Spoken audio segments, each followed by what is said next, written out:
are you most proud of in your career? Is it the nominations? Is it the fact that you're in the international sets? Or is it something from early on in your career? For me, kasi awards are just a bonus.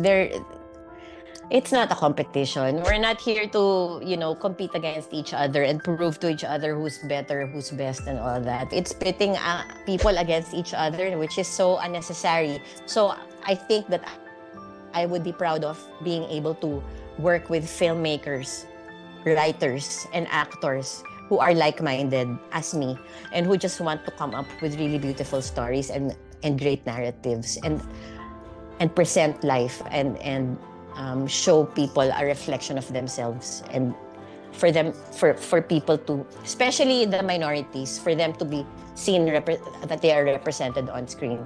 And that's what makes me proud, to be able to do things like that, to be able to show people that you are there, you are seen, and we can see you, and we recognize you. So that's what I'm proud of, telling unique stories and telling them in a very unique way. So yun, doon ako excited, doon ako proud.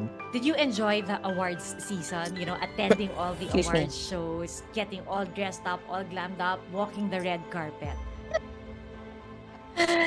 Alam mo, Pia, nakakapagod yun. Kasi hindi siya glamorous the way we see it.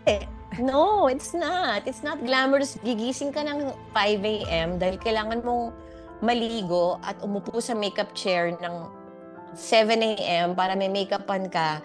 Tapos i-interviewin ka ng 12 na press na sunod-sunod. Tapos may lunch ka, nag-host ka ng lunch. Tapos magpapalit ka ulit dahil meron kang screening sa gabi. Tapos mag-dinner pa kayo at chichika pa kayo. And then after that, may inuman pa. Pagdating mo sa kwarto mo, 12:00 na, the next day, repeat. Nakakapagod siya. Nakakapagod. Whole day affair pala siya. So it's whole not day affair siya. Gigising ka, I'm thinking, gigising ka ng lunch tapos mag-a-appear ka na sa red carpet. Hindi, aayusan ka pa. Lalo kung babae ka, aayusan ka pa.